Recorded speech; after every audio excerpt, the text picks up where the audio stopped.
Welcome guys, कैसे हैं आप सभी? आई होप सब अच्छे होंगे, सबकी प्रिपरेशन अच्छी चल रही होगी। गाइस, एसएससी एमटीएस का एग्जाम यहाँ पे 5 तारीख से स्टार्ट होने जा रहा है। 5 अक्टूबर से 2 नवंबर तक आपका यहाँ पे एग्जाम चलने वाला है। गाइस, आपकी प्रिपरेशन मुझे पता है अच्छे से हो गई होगी बिल्कुल, लेकिन लास्ट मिनट टिप्स आपको देखना क्यों ज़रूरी है? इस वीडियो के अंदर हम देखेंगे लास्ट मिनट टिप्स एग्जाम से रिलेटेड। और ये क्यों ज़रूरी है, पहले तो मैं आपको ये बता दूँ। ये इसलिए ज़रूरी है क्योंकि हमारी प्रिपरेशन कभी-कभी बहुत ज़्यादा अच्छी होती है, लेकिन अगर हम कुछ चीज़ों का ध्यान नहीं रखते हैं एग्ज़ाम टाइम पे, तो हमारा जो एग्ज़ाम है, वो खराब होने के चांसेज़ यहाँ पे ज़्यादा हो जाते हैं। तो बिना देरी किए यहाँ पे लास्ट मिनट टिप्स देखते हैं आपके एग्ज़ाम से रिलेटेड, जो आपको बहुत ज़्यादा एग्ज़ाम हॉल में हेल्प करेंगे। सबसे पहला यहाँ पे पॉइंट है, don't take stress and relax. बिल्कुल भी यहाँ पे स्ट्रेस नहीं लेना, क्योंकि जो स्ट्रेस है, वो सच में बहुत सारे काम यहाँ पे बिगाड़ देता है। बिल्कुल रिलैक्स रहना है और कोई भी प्रीमेच्योर माइंड बना के एग्ज़ाम में नहीं जाना है, जो आपको क्या देगा, स्ट्रेस देगा। आप पहले से सोच के जाएँगे कि भई मुझे तो यहाँ पे 90 प्लस अटेम्प्ट्स करके आने हैं या 80 प्लस अटेम्प्ट्स करके आने हैं, तो वो एक गलत पॉइंट हो जाएगा। अगर आप ऐसा पहले से ही सोच के जाएँगे कि आपको 80 प्लस अटेम्प्ट करने हैं, 90 प्लस अटेम्प्ट करने हैं, तो आपके माइंड में एक प्रेशर क्रिएट होगा, एक स्ट्रेस क्रिएट होगा और यही स्ट्रेस आपका एग्ज़ाम खराब करने में बहुत ज़्यादा आपकी मदद कर देगा। मतलब आपका एग्ज़ाम खराब हो जाएगा इसकी वज़ह से। तो बिल्कुल भी स्ट्रेस नहीं लेना है और सोच के नहीं जाना है कि 90 प्लस अटेम्प्ट करके जाना है, 80 प्लस अटेम्प्ट करने हैं, क्योंकि आपको नहीं पता एग्ज़ाम जो आपके सामने आएगा वो टफ है, मॉडरेट है या ईज़ी है। अगर ईज़ी है तो 90 प्लस आराम से कर लेंगे आप अटेम्प्ट। अगर वो टफ है तो नहीं हो पाएँगे 90 प्लस अटेम्प्ट। और यही सोच-सोच के आप जहाँ पे 65, 70, 80 प्लस अटेम्प्ट करने वाले थे, वो भी नहीं हो पाएँगे आपसे आराम से। तो क्या करना है आपको, एग्ज़ाम में बिल्कुल भी ये सोच के नहीं जाना कि मुझे इतने अटेम्प्ट करने हैं और बिल्कुल रिलैक्स रहना है।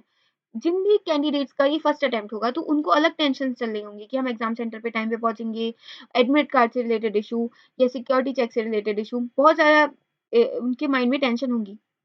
तो फालतू की टेंशन बिल्कुल नहीं लेनी है, सब बिल्कुल सही होगा। आपको अपने एंड से सब कुछ सही रखना है, वहाँ भी सब कुछ बिल्कुल ठीक होगा। आपको बिल्कुल भी यहाँ पे एक स्ट्रेस नहीं लेना है, क्योंकि स्ट्रेस यहाँ पे आपके सारे जो बनते हुए काम हैं, वो यहाँ पे बिगाड़ देगा। तो ये पहला पॉइंट है और ये सबसे ज़्यादा इम्पोर्टेंट पॉइंट है, इसलिए मैंने इसको सबसे पहले लिखा है, क्योंकि यही जो चीज़ है, स्ट्रेस है, यही जो एग्ज़ाम है खराब करने में बहुत ज़्यादा रोल निभाता है, एग्ज़ाम खराब हो जाता है इस स्ट्रेस की वजह से। तो बिल्कुल भी स्ट्रेस आपको नहीं रहना है, रिलैक्स रहना है। नेक्स्ट पॉइंट यहाँ पे देखते हैं, don't try to learn new topics. आपको जो न्यू टॉपिक्स हैं इस टाइम पे अब बिल्कुल भी नहीं करने हैं। लास्ट डे है, आपको बिल्कुल भी यहाँ पे न्यू टॉपिक्स नहीं करने। जिनका एग्ज़ाम यहाँ पे 2 नवंबर को है या एंड की शिफ्ट्स में है, वो यहाँ पे न्यू टॉपिक्स कर सकते हैं। लेकिन जिनका एग्ज़ाम आने वाले 1-2 दिन में है, 3-4 दिन में है या जिनका एग्ज़ाम कल है, वो बिल्कुल भी यहाँ पे न्यू टॉपिक्स नहीं करेंगे, बिल्कुल भी। सोचते हैं कुछ स्टूडेंट सोचते हैं कि भई ये ट्रिक सीख लेता हूँ इस क्वेश्चन से रिलेटेड, जो अभी तक नहीं आया। अगर आप कोई न्यू ट्रिक सीख के जाएँगे तो वो आपको नहीं आने वाला है। आप जो प्रोसीजर अभी तक फ़ॉलो कर रहे थे, उस क्वेश्चन को सॉल्व करने से रिलेटेड, बिल्कुल उसी तरीके से कीजिए, क्योंकि अगर आपने सोच लिया कि मैं ये न्यू ट्रिक सीख लेता हूँ और वहाँ एग्ज़ाम में जाके बिल्कुल अप्लाई कर दूँगा, नहीं आएगी। आप पहले उसको लगाने की कोशिश करेंगे, टाइम वेस्ट, नहीं आया आंसर उससे। फिर आप अपना पुराना मेथड ही उस पे अप्लाई करेंगे, तो यहाँ पे डबल टाइम वेस्ट होगा। ये तो रही कि जो टॉपिक्स आपको आते हैं उसकी आप न्यू ट्रिक सीखने की बात कर रहे हैं। कुछ होते हैं न्यू टॉपिक्स ही बिल्कुल पढ़ रहे हैं, आपने वो टॉपिक पहले पढ़ा ही नहीं, उसको पढ़ रहे हैं कि भई ये एग्ज़ाम में आ गया तो बिल्कुल नहीं करना है। ये तो बिल्कुल भी नहीं करना है। अगर आप न्यू टॉपिक्स की बात करें तो बिल्कुल भी आपको इस समय न्यू टॉपिक्स नहीं पढ़ने। और क्या होता है, एग्ज़ाम सेंटर में आप पहुँच गए, जो 1 से डेढ़ घंटा आपको मतलब जो 1 घंटा होता है आप एग्ज़ाम सेंटर में खाली बैठते हैं एग्ज़ाम स्टार्ट होने से पहले, वो उस टाइम पे आपको किसी से बात भी नहीं करनी, क्योंकि अगर आपने बात की और किसी ने आपसे कह दिया कि आपने ये टॉपिक पढ़ा है और आपने वो टॉपिक नहीं पढ़ा था, फॉर चांस आपने वो टॉपिक पढ़ा ही नहीं था। और आप उस वाले ही टॉपिक के बारे में सोचते रहेंगे, उस क्वेश्चन के बारे में सोचते रहेंगे, उस टॉपिक के बारे में सोचते रहेंगे, जबकि वो एग्ज़ाम में आया भी नहीं, लेकिन उसने आपके माइंड में ना एक प्लेस ले लिया और उससे क्या हो गया, स्ट्रेस आ गया और एग्ज़ाम गड़बड़ हो गया। इसीलिए वहाँ पे किसी से बात ही मत करो एग्ज़ाम सेंटर में पहुँचने के बाद। स्टडी से रिलेटेड तो बिल्कुल भी बात मत करो कि तुमने ये प्रिपेयर किया है, तुमने ये प्रिपेयर किया, नहीं, बिल्कुल उससे रिलेटेड कोई बात मत करो और कुछ भी न्यू टॉपिक्स अब तो बिल्कुल मत पढ़ो, बिल्कुल रिलैक्स हो जाओ अब तो। जो आपने पहले से पढ़ रखा है, वो फ़ॉर्मूले रिवाइज़ करो, मैथ में फ़ॉर्मूले रिवाइज़ करो, अपनी फ़ॉर्मूला शीट, जैसे मैंने आपको लास्ट 30 डेज़ स्ट्रैटेजी में बताया था कि अपनी फ़ॉर्मूला शीट बनानी है। आपने वो बनाई है, आपको वही रिवाइज़ करके जाना है बिल्कुल। और जो आपकी ग्रामर में फ़ॉर्मूलाज़ हैं, मतलब जो ग्रामर में आपके बेसिक रूल्स हैं, जो वो रिवाइज़ कर लो अपने नोट से बस। जीके में क्या करना है, जीके में करंट अफेयर रिवाइज़ कर लो एक बार, बस यही लास्ट डे को करना है और कुछ भी एक्स्ट्रा यहाँ पे नहीं करना है। अपने नोट से ही एक बार रिवाइज़ करना है, कुछ भी नया नहीं पढ़ना है। इस पॉइंट को भी ध्यान रखिए अच्छे से, बहुत इंपॉर्टेंट पॉइंट है, बहुत इंपॉर्टेंट मैंने आपको यहाँ पे बात बताई है। इससे एग्ज़ाम बहुत बार खराब हो जाता है अगर आप ऐसे इसको नहीं फॉलो करेंगे तो। नेक्स्ट है टाइम मैनेजमेंट। आप यहाँ पे मॉक देते हैं, मॉक टेस्ट आप देते हैं, उसमें जो आप स्ट्रेटेजी फॉलो कर रहे हैं कि पहले मुझे ये सेक्शन अटेम्प्ट करना है, उसके बाद ये, उसके बाद ये, इतना टाइम इसको देना है, इतना टाइम इसको देना है, उसके अकॉर्डिंग ही एग्जाम में जाके बिल्कुल करना है। ट्राई नहीं करना कुछ भी न्यू, ये पहले तो मैं यहाँ पे रीजनिंग अटेम्प्ट कर रहा था, एग्जाम में जाके इंग्लिश अटेम्प्ट कर लेता हूँ, पहले इंग्लिश आई तो इंग्लिश अटेम्प्ट कर लेता हूँ। नहीं करना है, ऐसा कुछ भी नहीं करना है। जो आप मॉक टेस्ट में अटेम्प्ट करते आ रहे हैं, जैसे मॉक टेस्ट में अटेम्प्ट करते आ रहे हैं, बिल्कुल उसी तरीके से आपको ये क्या करना है, अटेम्प्ट करना है, क्योंकि कुछ भी न्यू ट्राई किया तो वहाँ पे जाके काम गड़बड़ हो जाएगा बिल्कुल। और ऐसा होता है कि हम लोग ना मॉक टेस्ट में, जैसे आपने रीजनिंग आप अटेम्प्ट कर रहे हैं पहले, आप एग्जाम सेंटर पे भी पहले रीजनिंग अटेम्प्ट करने बैठे। अब रीजनिंग आ गई टफ बाय चांस और आपसे रीजनिंग के क्वेश्चन नहीं बने। अब अपने ईगो पे ले ली बात कि भाई मैं तो पहले रीजनिंग पूरी कंप्लीट करूंगा तभी मैं जाऊंगा नेक्स्ट सेक्शन पे। नहीं, ऐसा बिल्कुल भी नहीं करना है। आपने जितना टाइम अलॉट किया है, 20 मिनट अलॉट किए हैं ना अपने रीजनिंग को, तो 20 मिनट ही देने, 1 मिनट भी ऊपर नहीं देना वहाँ पे। उसके बाद क्या करना है, सारे सेक्शन अटेम्प्ट कर लो। लास्ट में आप 10 से 15 मिनट अपने सेव करो, 10 से 15 मिनट बचाओ। उस 10-15 मिनट में फिर से बैक जाओ, जो क्वेश्चन छोड़े हैं रीजनिंग में, अब जाके अटेम्प्ट कर लो आराम से। अब देखना वो क्वेश्चन सॉल्व भी हो जाएंगे। उस टाइम उस प्रेशर में वो क्वेश्चन सॉल्व भी नहीं होते। क्यों नहीं होते? आपने रीजनिंग से ही स्टार्ट किया, 10 क्वेश्चन तक पहुंचे, टाइम निकल गया 20 मिनट। अभी 10वें क्वेश्चन पे आप कह रहे हो अब नहीं नहीं मुझे तो ये करना है, करना है, करना है। आगे के क्वेश्चन दिमाग में आएंगे ही नहीं, सॉल्यूशन नहीं आएंगे, बल्कि वो सबसे इजी क्वेश्चन क्यों ना तब भी नहीं आएगा दिमाग में। अब क्या होगा, जब आप दोबारा उन 10-15 मिनट में जाओगे ना, तब आपको पता है मैंने पहले ही यहाँ पे 70-80 अटेम्प्ट करके बैठा हूँ मैं तो, अब तो ये नहीं भी आए तो कोई प्रॉब्लम की बात नहीं है। लेकिन उन 10-15 मिनट में आप और एक्स्ट्रा 10 क्वेश्चन सॉल्व कर लोगे। 10-15 मिनट में वो 10 क्वेश्चन आराम से सॉल्व हो जाएंगे, क्योंकि उस टाइम पे आपके माइंड में प्रेशर नहीं होगा कि अभी पूरा पेपर बचा है, मुझे पूरा पेपर सॉल्व करना है। इसको भी बिल्कुल दिमाग में रखिए। टाइम मैनेजमेंट की ये टिप्स बहुत ज़्यादा इंपॉर्टेंट है। एग्ज़ाम, जो बच्चा पहली बार एग्ज़ाम देने जा रहा है ना, जो कैंडिडेट पहली बार एग्ज़ाम देने जा रहे हैं, उनके लिए तो बहुत ही ज़्यादा इंपॉर्टेंट है। और जो जिनका अगर सेकंड और थर्ड अटेम्प्ट भी है, उनको भी ये वाली बात दिमाग में रखनी। हो सकता है कि उनका जो लास्ट अटेम्प्ट था, इसी वजह से वो गड़बड़ हुआ हो।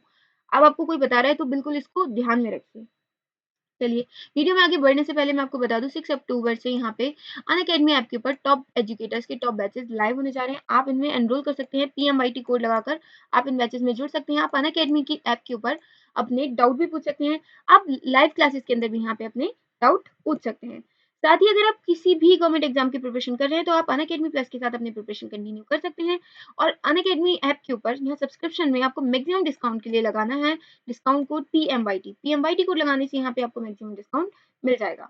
अब मैं आपको नेक्स्ट पॉइंट बताती हूँ। नेक्स्ट पॉइंट क्या है? Read the complete question carefully. ये पॉइंट भी बहुत ज्यादा इंपॉर्टेंट है। कभी कभी ऐसा होता है एग्जाम में हम ओवर एक्साइटेड हो जाते हैं, और कभी कभी इजी पेपर आ जाता है या कोई हमें इजी क्वेश्चन मिल जाता है, तो हम उसको आधा रीड करते हैं और क्वेश्चन का आंसर निकाल दिया। और क्या होता है ना, बाय लक वो ऑप्शन भी मिल जाता है हमें, और वो ऑप्शन में आंसर अगर हमें मिल गया, हमने मार्क किया, आगे बढ़ गए।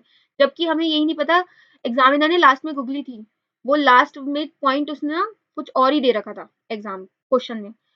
तो इसीलिए पूरा क्वेश्चन कंप्लीट रीड करना है, केयरफुली रीड करना है, क्योंकि ट्विस्ट था क्वेश्चन में लास्ट में, और हमने वो ट्विस्ट ही नहीं देखा। हमने कहा कि अरे ये तो मैंने कई बार क्वेश्चन कर रखा है, ये इसका आंसर ऐसे ही होगा, और फटाफट आंसर लगाया और आगे बढ़ गया, और क्वेश्चन हो गया कंप्लीट, हो गई निगेटिव मार्किंग। यहाँ पे आता जाता क्वेश्चन गलत हो गया। ऐसी सिली मिस्टेक से बचना है। और कुछ स्टूडेंट्स क्या करते हैं, 2 बार क्वेश्चन को रीड करते हैं, वो ज्यादा एक्स्ट्रा प्रोटेक्टिव हो जाते हैं कि भाई कहीं ये गलती ना हो, दोबारा से पढ़ लेता हूँ, कहीं गलत ना पढ़ा हो। तो ऐसा भी कुछ नहीं करना है। एक बार क्वेश्चन को पढ़ना है, कंप्लीट पढ़ना है और केयरफुली पढ़ना है, बिल्कुल अच्छे तरीके से। टाइम सेव करना है अपने एग्जाम में, बिल्कुल। 90 मिनट्स का एग्जाम है, माना मैंने यहाँ पे 90 मिनट्स का एग्जाम है, लेकिन जब एक क्वेश्चन पे अटकोगे ना, ये 90 मिनट्स कहाँ गए कुछ नहीं पता चलेगा। इसीलिए बिल्कुल फॉलो करना है जो स्ट्रेटेजी आपको बताई जा रही है, उसको अच्छे तरीके से। ये बहुत ज्यादा इंपॉर्टेंट पॉइंट है, इसको ध्यान रखिए। आगे बढ़ते हैं। नेक्स्ट पॉइंट है यहाँ पे, reach exam centre at least an hour before the allotted time. बहुत इंपॉर्टेंट पॉइंट। पूरे साल मेहनत की एग्जाम के लिए, टाइम पे एग्जाम सेंटर ही नहीं पहुंच पाए, एग्जाम छूट गया। ऐसा बहुत कैंडिडेट्स के साथ होता है। एग्जाम सेंटर के बाद बहुत सारे कैंडिडेट्स इसी चक्कर में रो रहे होते हैं कि हमारा एग्जाम रह गया, टाइम पे नहीं पहुंच पाए, या फिर एडमिट कार्ड में कुछ प्रॉब्लम निकली, मतलब जो हमारा आईडी है उसकी डेट ऑफ बर्थ मैच नहीं हुई। बहुत सारे रीजंस की वजह से एग्जाम रह जाता है। तो बिल्कुल आपको पहले तो टाइम पे पहुंचना है। मतलब 1 घंटा मैंने यहाँ लिखा है ना, आप और 1.5 घंटा पहले पहुंच जाओ, 2 घंटे पहले पहुंच जाओ जहाँ पे आपका सेंटर है। जल्दी पहुंच जाओगे तो कोई बुराई नहीं है, और देर से पहुंचे तो बिल्कुल हाथ से गया, पूरा साल बेकार। क्योंकि आपको पता है एक तो इतने टाइम टाइम बाद एग्जाम होते हैं, इतनी मेहनत की है, सब मिट्टी में मिल जाएगी अगर टाइम पे नहीं पहुंचे तो। जो अलॉटेड टाइम है उससे 1.5 घंटे पहले और पहुंचो, 1 घंटे या 1.5 घंटे पहले पहुंचो, आराम से वहां जाके रिलैक्स हो जाओ, सारी चीजें देख लो, सिक्योरिटी में मतलब आराम से सिक्योरिटी चेक करो, आराम से 1 घंटे जाके आराम से वहाँ बैठ जाओ, माइंड को रिलैक्स करो और कुछ भी मत सोचो एग्ज़ाम सेंटर के अंदर पहुँचने के बाद। दूसरी बात, कि जो आपका आईडी प्रूफ़ है उसको आराम स सँभाल के लेके जाओ, बिल्कुल फ़ोटो माँगी है तो फ़ोटो लेके जाओ, एडमिट कार्ड है, एडमिट कार्ड लेके जाओ, जो भी डॉक्यूमेंट्स हैं उनको पूरा कंप्लीट लेके जाओ अपने साथ। 2-2 कॉपी लेके जाओ, 1 कॉपी नहीं 2 कॉपी लेके जाओ, बिल्कुल आराम से मतलब अपने एंड से कुछ भी यहाँ पे मिस्टेक नहीं छोड़नी है कि एग्ज़ाम सेंटर टाइम पे नहीं पहुँचे, एडमिट कार्ड नहीं है, आधार कार्ड नहीं है, आईडी प्रूफ़ नहीं है। वो अपने एंड से कुछ भी गलती मत करो, भले ही फिर वो आपका बिल्कुल लक डिपेंड करेगा आगे एग्ज़ाम में आप कैसा परफ़ॉर्म करते हो। आपका लक और आपकी मेहनत डिसाइड करेगी, लेकिन अपने एंड से ये गलतियाँ नहीं होनी चाहिए कि एग्ज़ाम सेंटर पे टाइम पे नहीं पहुँचे और एग्ज़ाम हमारा रह गया। ये जितने भी पॉइंट्स आपको यहाँ पे बताए हैं, मैंने 5 पॉइंट्स बताए हैं, इन पॉइंट्स को बिल्कुल दिमाग में बिठा लो क्योंकि ये आपके एग्ज़ाम में आपके बहुत ज़्यादा मार्क्स आपके बचाने की कोशिश करेंगे। जैसे सिली मिस्टेक्स वाला ये वाला पॉइंट था, इससे बहुत ज़्यादा मार्क्स डिडक्ट होते हैं। तो इन सारे पॉइंट्स को ध्यान में रखिए और अपने एग्ज़ाम में जाने से पहले ये वीडियो ज़रूर देखिए। जिनका एग्ज़ाम 2 नवंबर को है या लास्ट के शिफ्ट्स में है, वो इसको अपने एग्ज़ाम में जाने से पहले इस वीडियो को कंप्लीट ज़रूर देख के जाएँ। वीडियो में मैं अब एंड करने से पहले आपको एक बात बता दूँ कि टॉप एजुकेटर्स के टॉप बैचेज़ यहाँ पे 6 अक्टूबर से अनअकैडमी ऐप के ऊपर लाइव होने जा रहे हैं। आप इनमें एनरोल कर सकते हैं पीएमवाईटी कोड लगा के। आप अनअकैडमी ऐप के ऊपर अपने डाउट्स भी यहाँ पे पूछ सकते हैं। साथ ही आप लाइव क्लासेस के अंदर भी अपने डाउट्स पूछ सकते हैं। एसएससी कॉम्बैक्ट होता है एवरी संडे 12 पीएम, आप इसे भी दे सकते हैं पीएमवाईटी इनवाइट कोड यूज़ करके, बिल्कुल फ्री होता है गाइज़ ये।